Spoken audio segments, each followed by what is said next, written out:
बिस्मिल्लाहिर्रहमानिर्रहीम। जनाब स्पीकर, मेरे भाई ने जनाब अख्तर मेंगल साहब ने बल्कि सारे ही ऐसे इश्यूज़ उठाए हैं जो एक रिश्ते हुए ज़ख्म हैं कई सालों से, कई दहाइयों से हमारी रियासत के जिस्म पर, और उनको इग्नोर करना और डिनाइल में रहना जो है मैं समझता हूँ कि किसी भी कौम के लिए बड़ा मोहलिक होगा या हो रहा है।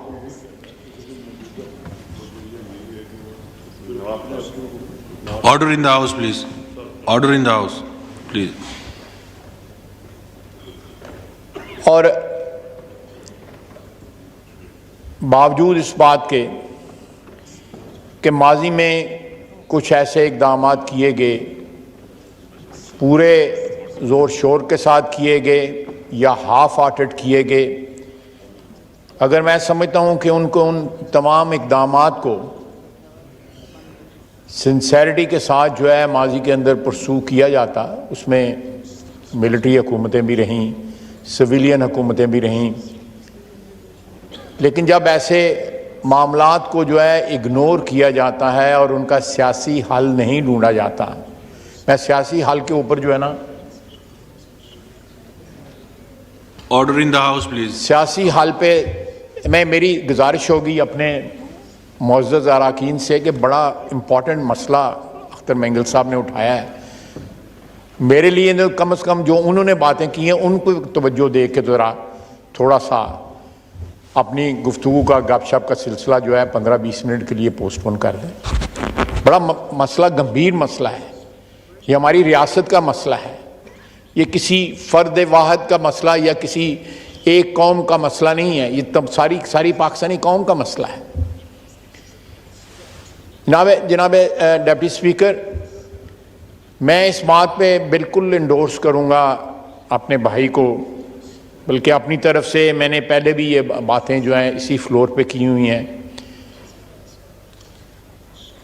कि हमें इस वक्त कम से कम 2-3 ऐसे इश्यूज़ हैं इस मुल्क में जहाँ पे सर जोड़ के बैठना चाहिए और उसका हल निकालना चाहिए। ये इस तरह जो सिलसिला हो रहा है इसको जारी और सारी नहीं रहना चाहिए। आप देखें कि आज से 11-12 साल कबल इस हाउस को याद होगा कि सवात में जो कुछ हुआ, और यहाँ तक कहा जा रहा था कि शायद जो है जो लोग इस वक्त सवात में हैं उनसे इस्लामाबाद ज़्यादा दूर नहीं रह गया।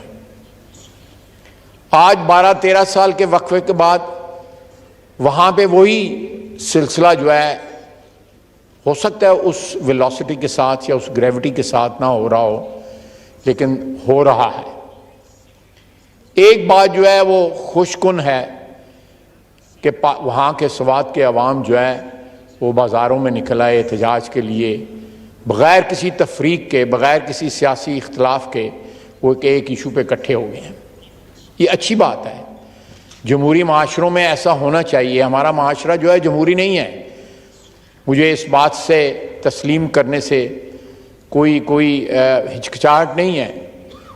ये क्वाज़ाए जमहूरी माशरा है जिसमें हम रह रहे हैं इस वक्त, और उसको डिफ़ाइन करना जिस तरह मेरे भाई अख्तर मेंगल साहब ने किया है, मैं समझता हूँ कि ये जो बैगेज है ये पिछले कई दहाइयों से, मैं समझता हूँ ये खुसूसन मैं अर्ज़ करूँगा बलूचिस्तान के सूबे के मुतल्लिक़ जो है ये 50 की दहाई से जो है शुरू हुआ है, और जो समझौते हुए और उन समझौतों की खिलाफ वर्जी हुई और समझौतों की खिलाफ वर्जी के नतीजे में खून बहा, लोगों को फांसियाँ लगाई गईं, वो ये बैगेज जो है कब और कहाँ जो है जाके हम इस बैगेज को जो है अपने कंधों से, अपने शोल्डर से जो है उतार के फेंकेंगे एक कौम की हैसियत से। उसमें उस बैगेज में, उस बोझ में इजाफा होता जा रहा है, उस बोझ में कमी नहीं हो रही। आज भी मैंने यहाँ पे आज से चंद माह कबल इस हाउस को याद होगा, मेरे भाइयों को याद होगा, मेंगल साहब को भी याद होगा, शाहज़ैन साहब भी बैठे हुए हैं, मैंने बलूचिस्तान की हुकूमत पे नुक्ता चीनी करने की जिसारत की थी। उसके बाद हम ग्वादर गए, उससे गिला शिकवा भी हुआ कि आपको नहीं नुक्ता चीनी करनी चाहिए। मैं समझता हूँ कि किसी भी सूबे की हुकूमत जो है, जब अपने सूबे के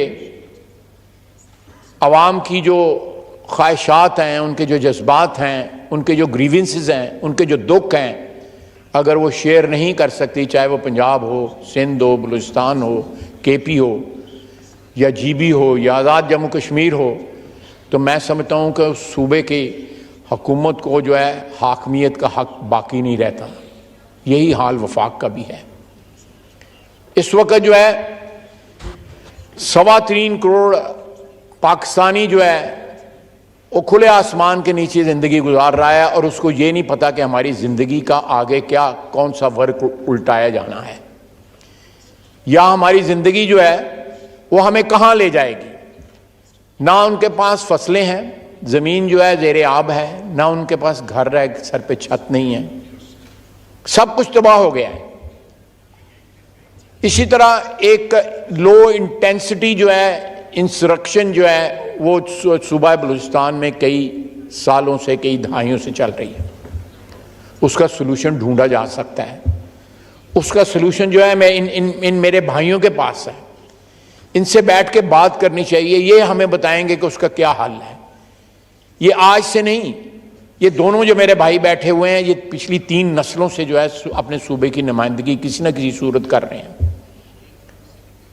ये चीज़ें बैठ के हल होनी चाहिए। इस वक्त जो है मैं उस तरफ नहीं जाना चाहता, लेकिन एक इक़्तिदार की जंग इस मुल्क में जो है इस वक्त जारी है। इस असेंबली ने, इस हाउस ने एक कानूनी और आईनी तरीके से एक हुकूमत को हटाया और वो शख्स जो है रियासत को ब्लैकमेल कर रहा है। वो रियासत को जो है हॉस्टेज बनाना चाहता है। ये भी एक एनॉमली जो है ये क्रिएट हुई है, हमारे सिस्टम ने इसको क्रिएट किया है कि इस किस्म के वाकयात पाकिस्तान में हो रहे हैं। ये सदियों का नहीं, आई एम सॉरी, दहाइयों का ये जो हमारा जो गलतियां हैं, हमारी कोताहियां जो हैं, उनका फल जो है, एक कड़वा फल जो है वो हम इस वक्त जो है एक बिटर हार्वेस्ट जो है वो रीप कर रहे हैं। और ये बिटर हार्वेस्ट जो है किसी दिन जो है सारे माहौल को जहर, ऑलरेडी सारा माहौल जो है जहर आलूदा हुआ है। ये माहौल जो है इस तरह हम सस्टेन नहीं कर सकते as a nation, as a country. तमाम फरीक जो हैं इस मुल्क की, अशराफिया की, हुक्मरान अशराफिया की, उन तमाम ने गलतियां की हैं। हमने कलेक्टिवली देखे हुक्मरान अशराफिया को, सबके जिम्मे कोई ना कोई गुनाह जो है या कोई ना कोई जुर्म जो है उनसे सरजद हुआ है। Let's acknowledge it. शहरी रहमान साहबा, ऑर्डर इन द हाउस देंगी आप, जरा मैं बात कर लूं। कोशिश ये आपकी इन्हीं बातों की वजह से तो हम इस गढ़ में पड़े हुए हैं, जो इन्होंने रिमार्क दी है। यार ये इनसेंसिटिव रिमार्क है ना। मैं जो बात कर रहा हूं वो बड़ी बड़ी सेंसिटिव है। मैं चलें आप जाने दें, लेकिन मैं अगर आप इंटरप्ट करेंगी, इस तरह बात करेंगे, तो फिर जो मेरी आदत है फिर मैं उसका जवाब भी दूंगा। तो ये चीजें जो हैं, मेरा ख्याल है कि इस हाउस को भी कुछ सीरियसनेस वो डेमोन्स्ट्रेट करनी चाहिए। ये just wish, you can't wish it away, जो अख्तर बैंगल साहब कह रहे हैं। बाज़-औक़ात जो है हम लोग जो हैं, सियासी लोग जो हैं, वो सिर्फ लिप सर्विस देते हैं, इसलिए देते हैं कि अच्छा लगे कि भाई ये 4 वोट इससे मिल जाएंगे, या हमदर्दी जाहिर कर दो किसी के साथ, ये नेशनल इशू है, ये प्रोविंशियल इशू है, इससे हमदर्दी जाहिर कर दो। लेकिन एंड ऑफ द डे हमें अपना मफाद जो है वो अजीज होता है, अपना ज़ाती मफाद या अपना ग्रोही मफाद जो है। ये सिर्फ सियासी बरादरी पे एप्लीकेबल नहीं है, ये तमाम बरादरियां जो हैं इस वक्त हुक्मरान अशराफिया की, तमाम पे ये एप्लीकेबल है। इस वतन अजीज में जुडिशरी ने, हमारी अफवाज ने जो इंटरवेंशन की, 1 दफा नहीं 4 दफा इंटरवेंशन की, सियासतदानों ने, 50 की दहाई से लेके आज तक जो है गलतियां की, फाश गलतियां की, ऐसी ऐसी चीजों को जो हल हो सकती थी, जो सरमाउंटेबल नहीं थी, उनको हल किया जा सकता था, उनका सॉल्यूशन ढूंढा जा सकता था, लेकिन नहीं किया गया। मैं समझता हूं कि वक्त बड़ी तेजी से गुजर रहा है। मेरे भाई के अल्फाज से या अंदाजे बयान से इख्तलाफ हो सकता है, लेकिन सब्सटेंस से इख्तलाफ नहीं हो सकता। लेट मी से इट विद कंप्लीट क्लैरिटी। उस सब्सटेंस की प्रेजेंटेशन से इख्तलाफ हो सकता है, लेकिन ये एक ऐसा दुख है, ये एक ऐसा जख्म है जो रिस रहा है, जिससे खून जो है वो बह रहा है। इसमें मरहम रखने की जरूरत है, इसका इलाज करने की जरूरत है। इसका इनिशिएटिव जो है सियासतदानों की बरादरी को लेना चाहिए। इख्तिदार की जंग जो है बाद में भी लड़ी जा सकती है, कानून और कायदे के मुताबिक लड़ी जा रही है, लेकिन फोकस जो है बाद ऐसी चीजों पे भी होना चाहिए जो इस वक्त सारी कौम को दरपेश हैं। उन्होंने सही कहा, पाकिस्तान बनने के मेरा ख्याल साल बाद बाबड़ा की फायरिंग हुई। क्यों वेंगल साहब? 600-650 बंदा वहां पे शहीद हुआ। हम उसको, उस वाक़े को, तारीख को जो है मुड़ के देखते भी नहीं है, एक्नॉलेज भी नहीं करते कि पाकिस्तान की आज़ादी के बाद पाकिस्तान की क्रिएशन के 1 साल 1.5 साल के अंदर जो है डिसेंशन जो है, एक मुख्तलिफ राय जो है, उसको बर्दाश्त नहीं किया गया और गोलियों से जो है सैकड़ों लोगों को भून दिया गया। और खुदाई खिदमतगार जो हैं वो लाशें उठा के घरों को चले गए, उन्होंने पाकिस्तान को नुकसान नहीं पहुंचाया। उसके बाद फिर रिपीट हुआ, मेंगल साहब गवाही देंगे, यहां पे लियाकत बाग में रिपीट हुआ।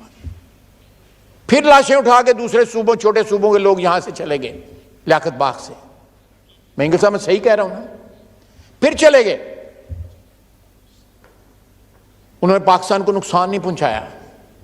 लेकिन आज एक शख्स जो है उसका इख्तिदार छीना है, आईनी तरीके से वो पाकिस्तान को नुकसान पहुंचा रहा है। उसने अपने इख्तिदार को और पाकिस्तान की रियासत के वजूद को जो है वो जम कर दिया है कि अगर पाकिस्तान ने रहना है, पाक फौज ने जो है वो अगर मुदाखलत नहीं करनी, तो हर चीज जो है वो उसकी मार्फत होगी। ये भी एक एग्जिस्टेंशियल जो है खतरा है।